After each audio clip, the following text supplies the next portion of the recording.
পরীক্ষা করলাম, আর এই পরীক্ষায় তুমি যখন মাথা মতো করেছো, আত্মসমর্পণ করেছো, আমি আল্লাহ রাব্বুল আলামিন তোমার কুরবানি কবুল করে নিয়েছি।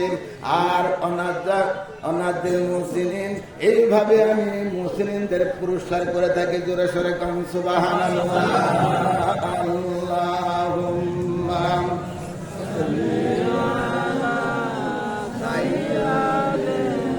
মাওলানা মুহাম্মাদ ওয়া আলা আলিহি।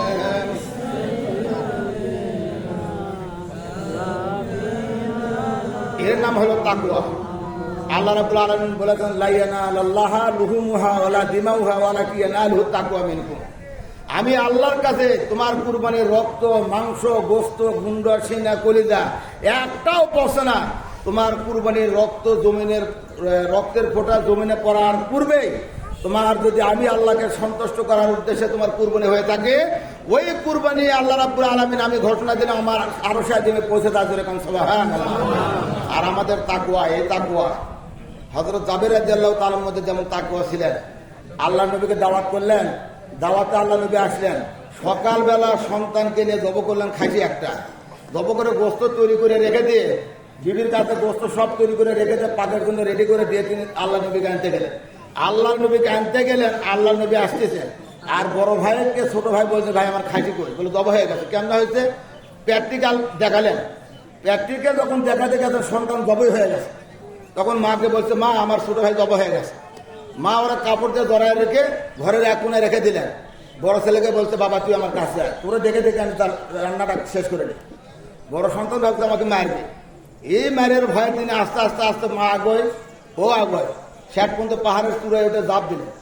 লাফ দেওয়ার পরে পাথরের সঙ্গে মাথা ফেটে, বাড়ি খেয়ে মাথাটা ফেটে সেও মারা গেল। সন্তান কয়টা? দুইটা। মারা গেল কয়টা? আরো আসছে কোন মারা গেল কয়টা? দুটে সন্তান যখন মারা গেল, মায়ের স্বাভাবিক অবস্থা কি আর আছে? কথা বলেন, মায়ের অবস্থা কি স্বাভাবিক আর থাকলো? আপনার আমার যদি আজকে এরকম হয়, আমরা তো কুরবানি দেবো না, যে আগে সন্তানকে বাঁচা, কুরবানি থাক কাল দেবো। কথা ঠিক কিনা? আর জাবের রাদিয়াল্লাহু তাআলার স্ত্রী আকাশের দিকে একবার তাকায়, মাটির দিকে একবার তাকায়, সন্তানের দিকে একবার তাকায়। সিদ্ধান্তে আসলেন রব্বুল আলামিন, আমার রব, আমার দুইটা সন্তান, একটা গলা কাটা আর একটা হলো মাথা ফাটা। আমি এখন সন্তানের মায়া করব না, আমি আল্লাহর নবীর মায়া করবো। আমি কোন পথে যাবো রাস্তা খুঁজে বের করতে পারলাম না। এইভাবে চিন্তায় দুটানায় রয়েছেন। শেষ পর্যন্ত জাবেরের বিবি আকাশের দিকে মুখ করে বললেন, মাবুদ, আমার বাড়িতে রাহমাতাল লিল আলামিন যার স্থান তোমার পরে, যিনি বিশ্ব নবী শাফায়াতের কান্ডারে আমার বাড়িতে মেহমান হয়ে যাবেন, রব্বুল আলামিন সেই নবীর প্রেমের সাগরে সাঁতার দিলাম, কিন্তু আমার সন্তানের মায়া আমি মা হয়ে আর করবো না। দূরে সরে গান সুবহানাল্লাহ। আমার সন্তানের মায়া ত্যাগ করলাম, নবীর মায়া ছাড়লাম না, নবীর প্রেমের সাগরে সাঁতার দিলাম। আমার আল্লাহ ডাক দিয়ে বললেন, এ জাবেরের বিবি,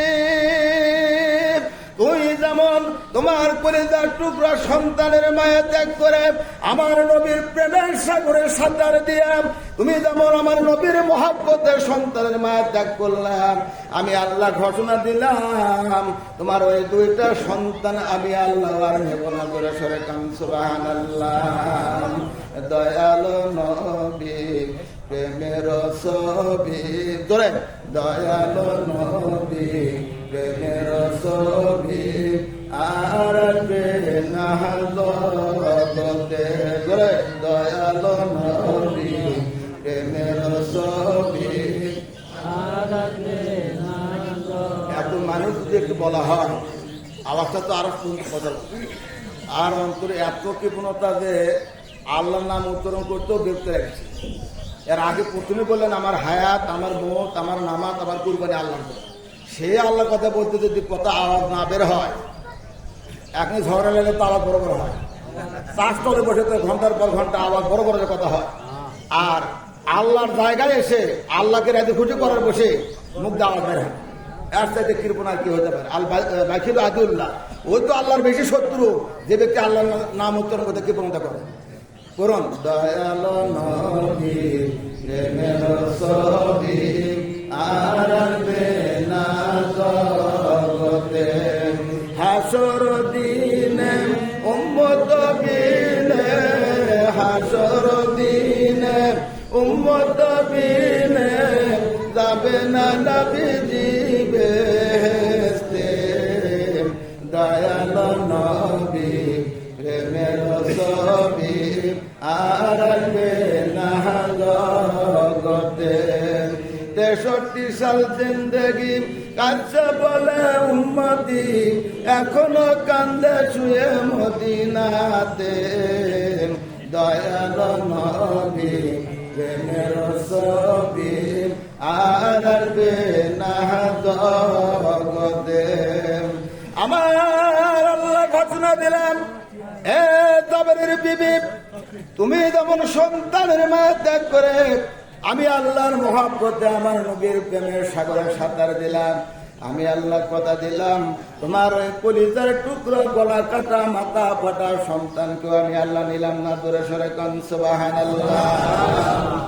এবার আল্লাহর নবী যখন বাড়িতে আসলেন, পাক শাক হয়ে গেল, আল্লাহর নবী বাড়িতে গেটেছে যখন সালাম দিলেন, এবার গেট খুলে দিয়ে ঘরের মধ্যে বসে দিবেন, এমন সময় ফেরেশতা জিবরাইল এসে ডাকতে বললেন, আসসালামু আলাইকা ইয়া রাসূলুল্লাহ রব্বানা। ওই জাবেরের ছেলে সারা আপনার খাওয়া চলবে না। যেরকম সুবহানাল্লাহ। আমার বাপজিরা, ইসমাঈল আলাইহিস সালাম যখন তার জবানে আল্লাহু আকবার আল্লাহু আকবার বললেন, ইব্রাহিম আলাইহিস সালাম আশ্চর্য হয়ে গেলেন। ইব্রাহিম আলাইহিস সালামকে আল্লাহ ডাক দিয়ে বললেন, আদানাদাইনাহু আইয়া ইব্রাহিম, হে ইব্রাহিম, আমি তোমাকে যে আদেশ দিয়েছি আদেশটা তুমি সত্যের রূপ দিয়েছো, তোমার চিন্তার কারণ নাই, তোমার কোনো ভয়ের কারণ নাই, অনুশোচনা করার কোনো কারণ নাই। যাও যাও, আমি আল্লাহ রাব্বুল আলামিন তোমাকে পরীক্ষা করলাম, আজকের পরীক্ষায় তুমি 5 ক্লাস উত্তীর্ণ হয়েছো। জোরে সরে কান সুবহানাল্লাহ। এর নাম হলো তাকওয়া। সারাদিন গোয়েন্দির করে কারাটা কুটি লাগাবো, আর কাকে ধোকায় ফেলে কাকে মামলায় ফেলে কিছু টাকা সংগ্রহ করবো, এই মন মানসিকতা নিয়ে তাকওয়া নয়। এর নাম তাকওয়া নয়। তাকওয়া তার নাম আল্লাহকে সন্তুষ্ট করতে গিয়ে নিজের জীবনটাকেও আল্লাহ রাস্তায় বিসর্জন দিলে এর নাম হলো তাকওয়া। তাকওয়া এটা নয়। আর সমাজে এমন ফেতনা আছে না, ফেতনা ফেতনা যা হয়েছে আরো হবে, না হওয়ার ফেতনা আরো হওয়ার কারণ হলো আমরা কোরআন থেকে দূরে সরে গেছি। কোরআন থেকে দূরে সরে দেওয়ার কারণে আমাদের সমাজে ফেতনা, রাষ্ট্রে ফেতনা, দেশে ফেতনা, খুন রাহাজানি খারাপি চুরি ডাকাতি ছেনতাই, একের পর এক খুন। এই যে আনার ঝিনাইদহের এমপি লাস্ট দূরের কথা, তার গোস্ত ঠিক মতো পাচ্ছে না। কারা দব করছে? আল্লাহর ফেরেশতা জিবরাইল।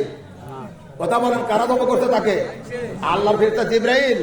আপনার আমার মতো মানুষ, তাহলে আপনার আমার মানুষত্ব বোধ হারিয়ে ফেলেছি। আমাদের গ্রামের সমাজেও কিছু কিছু লোক আছে কলার খোলার থাকবে দামি মাস্তান। তোমার মতো মাস্তান আল্লাহর কাছে 5 মিনিটও কাটাবে না। একবার পাতলা পায়খানা আল্লাহ যদি দেয়, তোমার মতো মাস্তান পুরো করে ফেলে দিয়েছ। কথা ঠিক না দেখি? সুতরাং মাস্তানি বেশি দেখায় না, মাস্তানি না দেখায় আল্লাহর কাছে আত্মসমর্পণ করো। তোমার সাথে বড় বড় মাস্তান, তোমার সাথে বড় বড় মাতাব্বর নমরুদ ছিল, ফেরাউন ছিল, যাদের অস্তিত্ব আল্লাহ রাব্বুল আলামিন দুনিয়া থেকে বিলীন করে দিয়েছেন। করে কোন কথা ঠিক না দেখি? সুতরাং এত বড় মাতাব্বর তুমি সমাজে দেখো না। ওয়ালা তামসুনা ফিল আরদ মারাহান, তুমি আমার জমিনে আমার দেওয়া পাও দিয়ে তুমি অহংকার তাগাপুরি করে মাস্তানি করে পাও ফালাবা, দুনিয়া আমার জমিন থেকে তুমি বের হয়ে যাও। ইয়া মাশারাল জিন্নি ওয়াল ইনসি ইসতাতাতুম ফানফুদান তানফুদুলা তানফুদুনা ইল্লা বিসুলতান, তুমি আমার জমিন থেকে বের হয়ে যাও। কোথায় যাবে? আরে যে দেশে যাব আমি, এসে দেশ তোমার, তবে কেন হলো না জায়গা দেশেতে আমার। যারা বাহিরে আছেন, আদের কায়দে নিয়োজিত আছেন, আমি তাদেরকে আসার জন্য বিনীতভাবে অনুরোধ করছি। যারা আদায়ের কাজে নিয়োজিত আছেন, তাদেরকে ভেতরে আসার জন্য আমি অনুরোধ করছি। কিছুক্ষণের মধ্যে জমা শুরু হয়ে যাবে। আমি আপনাদের সামনে দুটো কথা বলি। অনেকে জামাতে ভুল করেন, পায়ের টাকুন নিচে কাপড় আছে, আছে না? প্রায় মাঠে মেয়ে কথা এই হাদিসে বলে থাকি যে আল্লাহ রাব্বুল আলামিন তিনজন মানুষের উপর একেবারে অসন্তুষ্ট। ক্ষমা করবেন না, লা ইউযাক্কিহিম, তাদেরকে ক্ষমা করবেন না, লা ইয়ানজুরু, তাদের দিকে তাকাবেন না, তাদেরকে আল্লাহ রাব্বুল আলামিন ক্ষমাও করবেন না, মাফও করবেন, তাদেরকে তাকাবেন না। আল্লাহ যদি আপনার আমার দিকে না তাকায় তাহলে হাসরে বাঁচার উপায় আছে? বলেন, বাঁচার উপায় আছে? নাই। সুতরাং আল্লাহর ওই হাসরের দিনে বাঁচতে গেলে এই তিনটা জিনিস ত্যাগ করতে হবে। আমরা কি ত্যাগ করতে রাজি আছি? কথা বলেন, রাজি আছি? আমি টাকাও চাচ্ছি না, পয়সাও চাচ্ছি না, আপনার কাজ আপনি করবেন, তাহলে বেঁচে যাবে। তার 1 নম্বর হলো পায়ের টাকুর নিচে কাপড় পরিধান করা যাবে না। আমি আজকে আপনাদের কাছে বিনীত অনুরোধ করব, যদি আল্লাহর ভয় আপনার সিনের মধ্যে থাকে তাহলে হাত উঁচু করে দেখাবেন যে এতদিন আমি ভুল করেছি, আজ থেকে আর পায়ের টাকুন আছে প্যান্ট পায়জামা অথবা লুঙ্গি আর পরবো না। কারা কারা পারবেন একটু হাত উঁচু করে দেখান। আলহামদুলিল্লাহ, আল্লাহ কবুল করে নেয় সব, আল্লাহুম্মা আমিন। বেশি লাভের আশায় গুজমজাত করবো না মা। আর 3 নম্বর, এটাই 2 নম্বর, যে খাওয়ানোর পরে কাউকে খোটা দেবো না। আমরা সমাজে কিন্তু অনেকে আছি খাওয়ানোর পর আবার একটু খোটা দিই, এটা করা যাবে না, এটা কখনই করা যাবে না। খাওয়ানোর পর খোটা দেওয়া যাবে না, দিলে এটা আল্লাহ বরদাস্ত করেন। আর 3 নম্বর হলো বেশি লাভের আশায় মাল গুদামজাত করে রাখা যাবে না। আল্লাহ রাব্বুল আলামিন এই 3টে কাজ থেকে আমাদেরকে হেফাজত করে সবাই আল্লাহুম্মা আমিন। আজকে একটু তাকায় দেখেন, সবাই এদিক সেদিক মাথা ঘুরায় দেখেন। আমার উন্নতির বয়স প্রায় 30 বছর ধর। আগামী মাঠে আসতে পারবো কিনা, আপনাদের সামনে দাঁড়াতে পারবো কিনা আমার জানা নেই, এই বিশ্বাস আমার নাই। এই 30 বছরে যারা আমাকে কলিজা দিয়ে ভালোবেসেছিল তার মধ্যে অধিক সংখ্যক লোক আজ দুনিয়াতে নেই। আছে কি তারা? কথা বলেন, আছে? আবার আগামী মাঠের আসার আগে এই সমাজে আমরা যারা আজকের এই মজলিসে উপস্থিত হয়েছি এর মধ্যে অনেকে আমরা চলে যাব। আমাদের অনেকেরই জীবনের শেষ ঈদুল আজহার নামাজ, আমাদের জীবনের অনেকেরই শেষ এই ঈদগাহের ময়দানে আশরাফ নামাজ, এরপর আর আসতে পারবো কিনা জানি না। সুতরাং আমি আপনাদেরকে বিনীতভাবে অনুরোধ করব, পায়ে হাত দিয়ে বলতেছি, আমরা মুসলমান না অমুসলমান? একটু আওয়াজ দিয়ে বলেন, আমরা মুসলমান না অমুসলমান? যদি মুসলমান হই, মুসলমান হিসেবে নামাজ পড়া ফরজ না সুন্নত?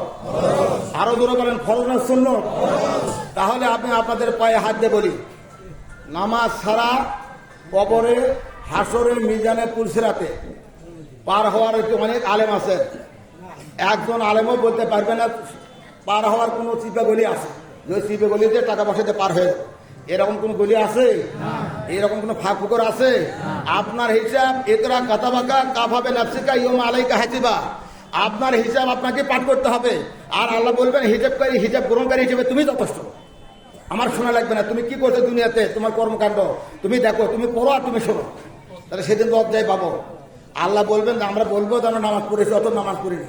যখন মিথ্যা কথা বলবো যে নামাজ পড়েছি, আল্লাহ তখন চট করে বলবে যে তুমি আজকে নামাজ পড়া লাগবে না, আমাকে শুধু রুকু করে দেখাও।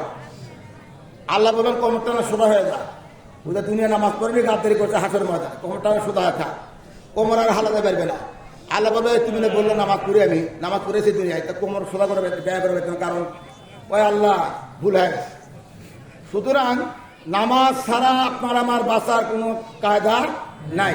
সুতরাং আমি সকলকে বিনীতভাবে অনুরোধ করবো, আমরা কি নামাজ পড়তে রাজি ইনশাল্লাহ? কারা কারা রাজি একটু হাত তুলে দেখা। যাক, আল্লাহ রাব্বুল আলামিন আমাদের সকলকে কবুল করে নেয় সাহেব, আল্লাহুম্মা আমিন। কাতার সোজা করে নেব, পায়ের টাকুর উপর থেকে কাপড় উঠে, নিচ থেকে কাপড় উঠে নেব। আর একটু বসেন, এভাবে প্রথম তাকবীর দিয়ে আল্লাহু আকবার বলে হাত বাঁধবো, সানা তাও তাসমি আউযুবিল্লাহি বিসমিল্লাহ পড়বো। এরপরে আল্লাহু আকবার, এই বুড়ি লোক কানের সাথে লাগবে, হাত ছেড়ে দিবেন, আবার আল্লাহু আকবার, হাত ছেড়ে দিবেন, আবার তৃতীয়বার আল্লাহু আকবার বলে হাত বাঁধবেন। প্রথম কিন্তু তাকবীর এটা আগে হয়ে গেছে, সেটা সানা বাঁধলাম। এরপরে ইমামের যথারীতি অনুসরণ করবেন।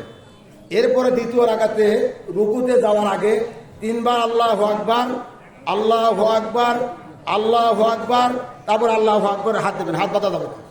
এরপরে পায়ের গোড়ায় যে ফাঁকটা রাখবেন, সামনে 2 বুড়ো লোকের মাঝখানে একই ফাঁকি রাখবেন, পাটা যেন সোজা কেবলা দিকে হয়। আল্লাহ রাব্বুল আলামিন আপনাকে আমাকে কবুল করে নেয় সাহেব, আল্লাহুম্মা আমিন। এখন কাদা সোজা করে নেন।